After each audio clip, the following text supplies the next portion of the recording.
Trenuj w sprzęcie dla najlepszych. Wejdź na groundgame.com. Techniki, analizy, ciekawostki i konkursy. Wszystko na kanale MMA Skills, także wbijaj. Hej! Hey, what's up, everyone? Dricus, welcome back. It's been a while, right? I mean, you come in, make the debut, then you got to sit around for 9 months. So what's it been like for you during this time? Geez, it's been 9 months. Oh well, I mean, it flew past. It's been amazing. I mean, obviously, going back home after a debut like that, it's been amazing. It sparked a new fire. I didn't even think there was a bigger fire available in me. To be honest, I've always been just wanting to go and get better and better. And after that first win, I just realized I want to be even better. I want to keep on doing that. That was great. And training has been amazing. And obviously the first fight not happening was a little bit of a bummer. But, you know, the world's weird place right now. And here we are. Bigger card, same opponent. Everything is the same except for it's bigger. Yeah, I was going to ask you if it did, like you said, it was completely out of your control, right? But did you start getting worried or concerned at all? I mean, that's, you know, travel restrictions and all these things. I mean, you start thinking, dude, am I ever going to get back in there? Oh, well, I mean, you guys won't believe it. South Africa, the COVID's quite a bad right there. There right now, it's there's like a third wave that came in. So when I left last week Wednesday. I left South Africa to fly in, and the Sunday before that, the president addressed the nation, and he actually locked down the whole country again in a level 4 lockdown. And we were like, oh crap, it's just happening again 3 days before we fly out. And luckily we had waivers, we had everything, we had our tests ready, we had everything already sorted, the visas were sorted. And yeah, we got to go because we were considered essential travelers, and here we are. So, you know, when the stars align, they align, and they will align just like that come Saturday night. Nice. Motivation was there for you, as you said. What was the training situation? Has it been okay, or have you been having to kind of do things in backyards or whatever? Or has it been, have you had access to gyms and such? No, not at all. My gym was open the whole time from the last fight. We went back to almost being completely open again. And then winter started around, I would say, March, May. Winter started coming in, the cases started getting up, and we got a third variant in South Africa. I don't know too much about this virus. I just hear, well, a lot of people's getting it, and you know, it's actually quite terrible. There's so many people in South Africa getting it, and people are dying. It's a much more serious variant, apparently. But our gym stayed open. The gyms were to close for more than 50 people at a time, or for a certain amount of people, a week before I flew out. Which means I was already perfect, so me and my coach could still train, we could do pads, and we could still be 2-3 guys on the mat and do what we had to do. So I had a perfect camp. Everything was great. Yeah, the timing, everything just worked out perfect. So there was no backyard training for this one. There was no restrictions. But when I get back, there sure will be. Nice. The opponent, as you said, getting to fight the same opponent, you know, that you were playing for. Was that important to you? Like, did you ask, like, hey, can we keep this opponent, or did it matter to you? Yeah, well, when I felt so bad because I had to cancel the fight, and I'm not a guy that pulls out of fights. It rarely happens, and I felt so bad for Trevin, firstly, and obviously for myself. I don't want to put out that image that I pull out of fights for the UFC, only my second fight. So that was terrible, but you know, it was out of my control, and luckily the UFC, they actively tried to get that visa sorted quicker as well. And it wasn't denied. It wasn't just not ready in time because of the backlog, because of the COVID. So they understood completely, and that's great. And I spoke to my agents and I told them, listen, and that's right after he fought on March, and I looked at it and I was like, he is a great opponent, and now he has another win. He's always such a game fighter. He comes out there and bangs, and I believe we can make one hell of a fight. We can rack up that bonus, whether he keeps up and we get a fight of the night or a performance of the night. I don't know. I'm not too sure. We'll see. But he's a game opponent, and I respect him as a fighter, and I think it will make a great fight. So I told them, if we can, let's just try and reschedule it whenever he can. And they said, listen, he had a 3-round fight. They don't know if he has injuries or what it is, but they'll find out and see otherwise. And I said, well, any opponent's good, but if we can, that'll be awesome because it's a great fight. and they came back to me and said, listen, they want you for July 10th. And I was like, well, that's the Connor card. And they were like, yeah, we know. And I was like, oh, wow. Give me whoever you want for July 10th. And Trevin was the guy. So, I mean, the fighting guys really want us to square off and see who gets that victory. That's awesome. Last thing for me, what's the goal here? I mean, you came in and made such a splash in your debut. Do you feel like you got to do something spectacular like that again and get people's attention again? Or is it just, get in there and get a win? I always believe, like, if you start thinking like that, you're going to start doing stupid stuff to try and do something spectacular, and that's not me. The way I fight is spectacular. The way I'm lucky like that. The way that I fight is a way of fighting, of forcing and of putting up a pace going forward, and even when I'm on my back foot to keep the fight going. 17 fights, 2 losses, all 15 moments coming by a finish, and I don't see that changing this weekend. And I don't see that changing anytime soon. If it should, if it will, it's not a problem for me. But that debut was pretty perfect, and don't be surprised if you see something more spectacular Saturday, and or you see the exact same result. I'm going out there and doing what I do, and if that spectacular finish comes, it will. Dricus, over here. Hi. After your debut win, we asked you, and you weren't a big fan of Marcus's his makeup and stuff before the fight. You said it was kind of foolish and all that kind of stuff. Trevin is pretty even-keeled even before and after the fight. So even outside of his skills in the octagon, do you prefer this type of opponent that doesn't bring all of those antics into the fight leading up to it? I do respect Trevin. I respect his job. I respect him. He's a family guy. He's a very nice guy. I mean, he doesn't put a foot wrong, I think. But at the end of the day, he could be the nicest guy in the world. He could be the biggest asshole in the world. To me, I get in there, I see a blank face. I see somebody in between me and that title. In between me, he's one ladder. He's one step in the ladder that I have to take. So, I mean, to me, the persona doesn't matter. To me, the personality doesn't matter. The only thing that matters is getting that win. And, like I said, it's not something that bothers me. Even if you are trying to get under my skin, it's not going to bother me. At the end of the day, I'm going to do the same kind of thing to the nicest guy that I'm going to do to the worst guy. So it's a tomatoes potato for me. And then when Trevin was out here earlier, he was very complimentary of your striking, but he said he thinks he saw you pull guillotine maybe once when he was watching your tape. So when you're looking at his body of work in the octagon, does anything stand out to you in terms of what he does very well in the fights? Did he say I did a guillotine once? He said he remembers seeing you pull pull for a guillotine once in a fight. Yeah. That's all he could remember. Okay, well, that's good because I think I have 6 wins by guillotine, or 5, I'm not sure. But not even my favorite submission, to be honest. But definitely, he has a good, almost his distance is good. He has really good hand speed. When I watch his tape, I was quite surprised if you look at the way he's built.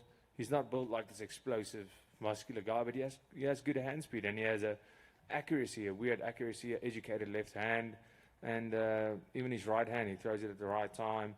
But that's only when he fights at his pace. That's when he fights, when he's comfortable, when he's standing, and you're waiting, and it's a chess match. And I saw on one video, he said that in a chess match in stand-up, I won't be able to beat him. That's because this is not a chess match. There's no time. There's no sitting and thinking. You have to do all the stuff you want to do while I'm on you, while I'm putting on the pace, while I'm going full speed. I've had 5 years of 5-rounders only, prepping for 5-rounders, title fights. 3 rounds is nothing. I'm going to go out there. I can go full speed for 3 rounds. If you look at him, talking about his strong point, his good hand speed. He has knockout power. He has submissions. He has ability to get out of tough positions. But if you look at his weaknesses, he fought James Krause on 24-hour notice, a guy that's former lightweight, if I'm not mistaken, where he made his debut at light heavy. So he's a much, much bigger guy than James Krause. 24-hour notice, James Krause starts the fight and just gets on him and knows he has to finish this fight in the first because he doesn't have the gas to go to the third. And he gets Trevin in trouble early. Trevin he was in big trouble in that first round. But the only reason Krause couldn't finish him in that first round because he just didn't have the power. He was physically weaker because of the size difference. And we saw in that fight, the guy with the 24-hour notice fight and the guy with the whole fight camp in the third round being equally tired. You can't even decide who is the more tired. So you have to ask yourself, the way James Krause did it, he had a smart game plan, but he couldn't keep up with that game plan because he had 24 hours. Where for me, I had a whole fight camp. I come from almost 6,000 feet above sea level training. I'm coming down here, I'm going 100% for 3 rounds.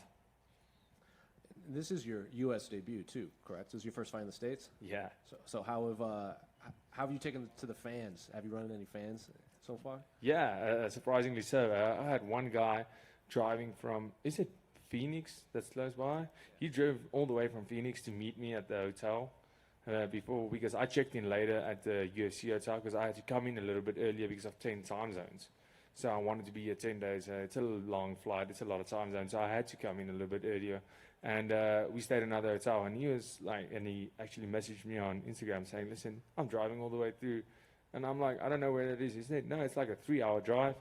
And I was like, wow, that is insane. And he just came to the hotel, wanted to say hello, took a photo. We had a little conversation and he left. So, I mean, that is insane. That was awesome. And now I just told him the last time I was in Vegas was 18th of January 2020, Conor McGregor versus Cowboy Cerrone. And the exact same scenario, same arena, everything sold out in the T-Mobile, and I was in the crowd. I wasn't signed at the UFC then. I was a spectator in the back of the crowd. And that was literally one of the moments I remember saying, I have to do this. I have to get to this. This is the pinnacle of my life, just watching this fight. And then I had a friend that was in the Marcin Tybura, and he took me to the UFC PI, and I just looked at everything, and I was like, this is everything I've ever wanted in my life. And here I am, a year and a half later, also a Conor McGregor card, first fight of the prelims, and yeah, I mean, soon I'll be the guy on that billboard. Did you fly from South Africa to watch that fight? Or were you already in Las Vegas for something? No. I flew in from South Africa to train with Sanford in Florida. I go train there pretty often, and the fight was on. I just saw when I planned my trip to the 6 weeks trip here to the States, that's in the same time, and I just made sure that I booked everything. I booked my tickets, booked everything, and flew from Florida to Vegas and then back. I might be a little late. How did you get the nickname Still Knox, and can you just explain it? Yeah, so Stilnox is, I don't know if it's universal, it's a sleeping tablet. So my K1 career, when I was a K1 fighter, was 33-0 with 30 knockouts. And yeah, my brother, when I first signed my first EFC fight, in my first professional fight, I was 19 years old. And I was like, well, everybody has these nicknames. I need a nickname. And well, you don't really need one, but I was living in a house with a few friends, my brother, and he came up with the nickname. And I said, well, that's the best idea. Any takers for a better idea? And he had it, and it stuck. And I mean, it turned out to be a pretty cool one. Thank you. Right over here on your left, Dricus. Hi. I was just wondering if you had a prediction for the main event on Saturday. Yeah, absolutely. Geez, it's tough to make a prediction, not because of the way I think about the fight, but just because I love both guys. I've met Dustin, never met Conor, but always been a massive fan of Conor McGregor and what he's done for the sport and the way he carries himself. And just the way he came in and he changed the whole game. We all know that, not in terms of the money, not in terms of the publicity, that as well, but just his fighting style is something unlike we've ever seen. And that's something that inspired me. That inspired me to think, I have a lot of stuff that I do that nobody else does that's a bit unconventional, and he justified it for me. It's okay. It's okay to do something completely different, and that's how all heroes and legends are made. So I'm a massive Conor fan, and I do believe that he will have made the necessary changes to win this fight. The second fight, Conor was doing great. He did neglect the fact that we have all these tools to our advantage as MMA fighters. If you put an MMA fighter against the boxer in no rules, the MMA fighter is always winning. If you put him against anybody, the MMA fighter is always winning. And he came to a fight where he had all the tools. Conor has great kicks, he has great everything, and he only used 2 of them, and those were the boxing hands. And Dustin Poirier used his whole arsenal, and that's why he lost that fight, I believe. And I think Conor McGregor is coming back a new beast. You could see there's a fire under him, and he really has a fight IQ like none other. So I think he's going to be great, and I honestly think he's going to win that fight. And like you mentioned, you're going to be opening up the prelims for this card. Obviously a massive card, a big trilogy. Does all the extra eyes and extra fans going to be watching this fight, does that add any extra pressure for you? Yeah, absolutely. Just like my previous fight, to come out here and fighting for South Africa, fighting a short notice fight, fighting a big name, a guy ranked almost 40 places above me. That pressure is always great. I've realized that's the feeling I chase. The more it scares me, the more I want it. The more it becomes overwhelming, the more I want to be great at it. All those eyes means more people to see how great I am. Thank you. First of all, be careful meeting some of those weirdos from Instagram at your hotel. That's a little scary. I just had Makes sense. To be honest, I didn't tell him, like, listen, come to my hotel, whatever. He was like, well, listen, I'm in Vegas. Is there a chance I can have a photo? And I was like, yeah, cool. And I'm just kidding. yeah, no. But I definitely hear you kids do not do that. The Nevada Athletic Commission today eliminated all penalties for marijuana tests for fighters going forward. Did you have any thoughts on that kind of rule change? So I went through this whole camp and they told us that today. No, I'm just joking, Mom, Dad, just a joke. No, well, I mean, I'm happy to see the progress. I'm happy to see I believe it's ancient. It's ancient. I think it's something that should be just all across the board, and I'm glad that we are moving this progress in the processes that's been in here. I feel bad for all the guys that has suffered because of it, but I mean, that's like in the history of the world. We learn from our mistakes, and we'll learn maybe this small lesson we can prevent us from making the same kind of mistakes in the future. And I'm just happy to see that that the progress is taking place.